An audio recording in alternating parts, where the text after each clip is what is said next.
What's up, guys? Today we're breaking down this Jason Bourne jumping behind a train style effect, so let's get going.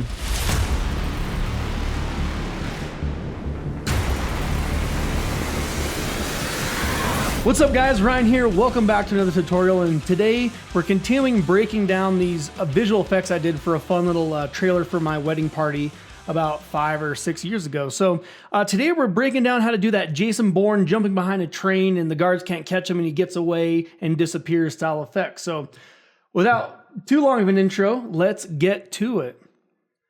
All right, cool. So here we are in After Effects, and what we have are two plates here on a tripod, and we did two separate takes. So the first clip on top here, we have our train that goes by, and it's a little dark, but we have our guards that sort of come in at the last second. But just real quick, can we just kind of give this acting some credit? I mean, look at this. Look at this guy on the right. Oh, where did he go? I don't know.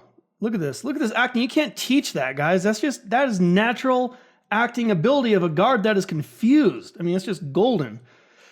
Anyways, let's not get off track. Okay, sorry guys. It's one of those days. Okay, cool. So anyways, getting back to this tutorial we're supposed to be doing here. So let me go ahead. I'm going to hit T for opacity. I'm going to bring our train plate down to 50% just so I can kind of see timing wise where I want this. And so right here, I'm about to get onto the walkway. So let's sort of slide this train up to when it barely misses. I'm going to do Alt page up and page down to kind of refine that. So maybe we want it right there. And that looks pretty good. So there we go. All right, so all we need to do now is we probably could motion track this light rail, but I'm just going to do a real quick, easy roto because we don't really have that many frames to work with.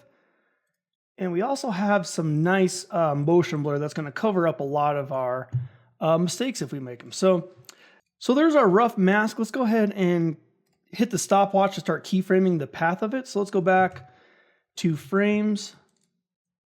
I'm just going to slide this over. And we need to adjust the top of the train now. So I'm just going to select all those at once. All right, cool. All right, so this is slowly wiping our frame here a little bit. Let's zoom in so you guys can see. Go back two more. And just kind of repeating the process of adjusting these points. All right, cool. Let's go 1, 2, two more. And luckily, sort of the motion blur is going to help us get away with a lot on this roto, and doesn't have to be too crazy. And there we go. So let's go ahead and kind of go to our first frame here. And what I'm going to do is I'm just going to repeat this process, but before I do that, I'm going to hit F. Let's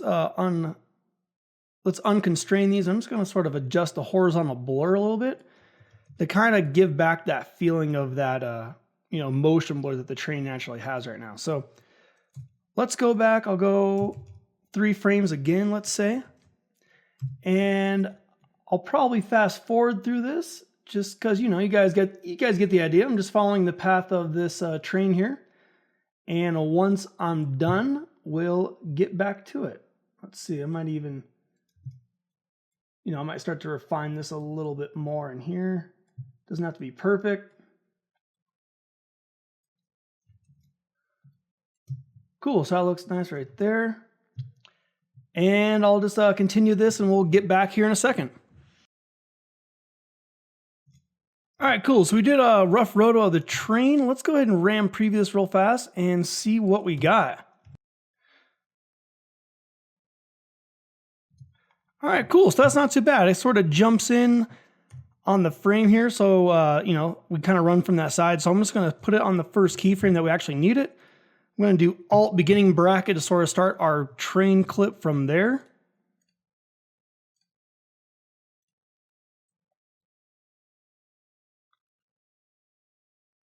All right, so kind of the last thing we have going on here is we have our guard sort of popping in at the last second. And what I also might do actually, since we're looking at this, is hit F for feather. I might turn this feather down a little bit. And let's bring the mask expansion in just a little bit more. There we go. Something like that. Might do some overall feathering as well. All right, cool. So this wipe is coming together. Luckily, you know, we get away a lot with the speed of this train. I might adjust this expansion just a little bit less. Increase the motion blur. Or the feathering, I guess, is what it technically is. Cool, so what's sort of bothering us is, you know, our guard is popping in. So what I might do is I'm just going to duplicate this plate. We'll call this guard plate. Take the mask off. And all we really need is like a 3 or 4 frame wipe of this guard, because I have a feeling, I don't think these clouds match. Yeah, so the clouds moved just a little bit, you know, during the time of when we were filming it and waiting for the train to come. So that's no problem. What we'll do is just a nice little easy linear wipe, kind of even with his shoulder here. And let's see, hit M, set our first keyframe for our mask path. Go back 2 frames. I'll have it start here. So let's see, let's go 1, 2. So maybe 4 frames. Kind of bring it on together here. And I'm going to unconstrain these again and just do the horizontal blur on this. Let's see what that looks like. Cool, so I might go a little bit more on the blur. And I'm actually going to bring this in a little bit, just so that transition between the clouds is a little more subtle. Awesome. So real quick, again, let's just RAM preview this bad boy. A little dark at the end there, but that, you know, you can adjust that a little bit later, which we'll do. Awesome. So a little, you know, quick cut there is bringing these 2 scenes together. So the last thing that, or last couple things we can do is, this is sort of, it's a little static because it's on a tripod to match the plate. So let's go ahead and pre-compose these. And ideally, you know, you want to do the, you know, film some footage and motion track it by hand and add that to this plate to get that sort of real handheld feel. Since I don't have that plate, we'll just kind of do it the old school way and use some expression. So I'm going to hit P for position. I'm just going to add an easy expression by alt-clicking the stopwatch, and we'll just do, you know, wiggle, you know, 1 time a second, maybe 10 pixels. All right, so we should get a little bit of that movement going on. Cool. And then I'll also do a little bit on the rotation. So let's alt-click that, and maybe we'll do, you know, wiggle bracket there. Maybe we'll do 0.5, and instead of pixels, this is degrees. So maybe we want just 1 degree rotation. We don't want too much.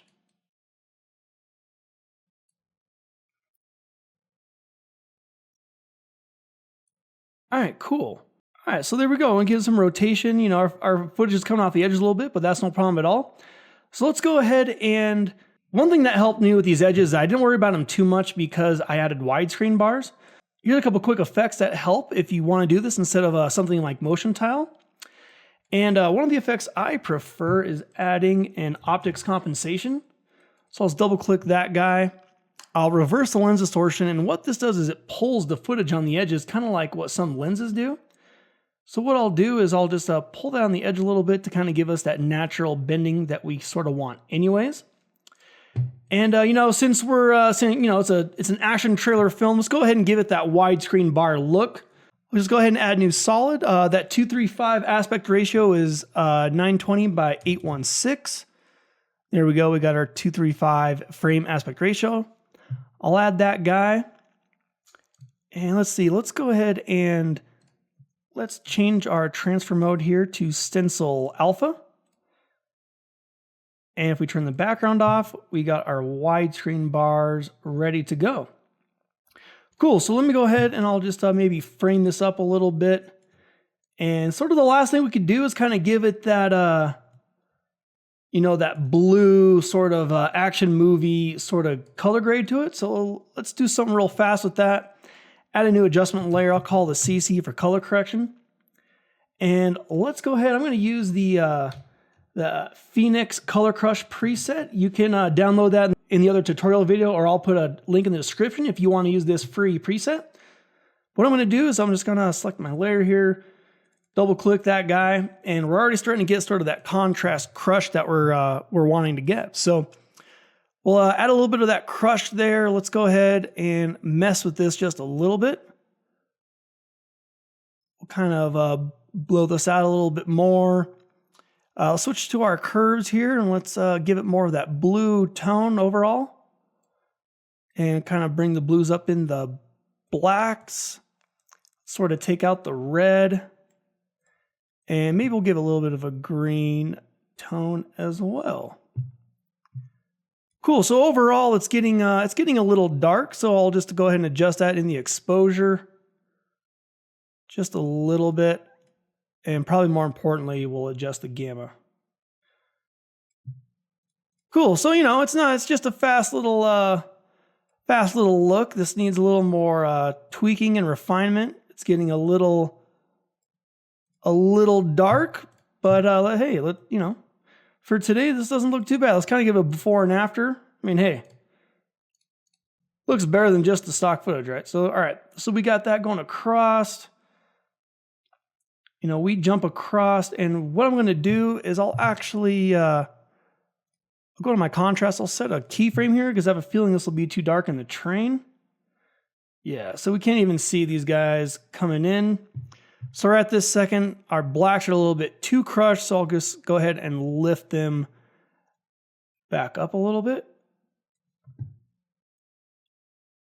And the last thing I can do overall is maybe add a little bit of noise.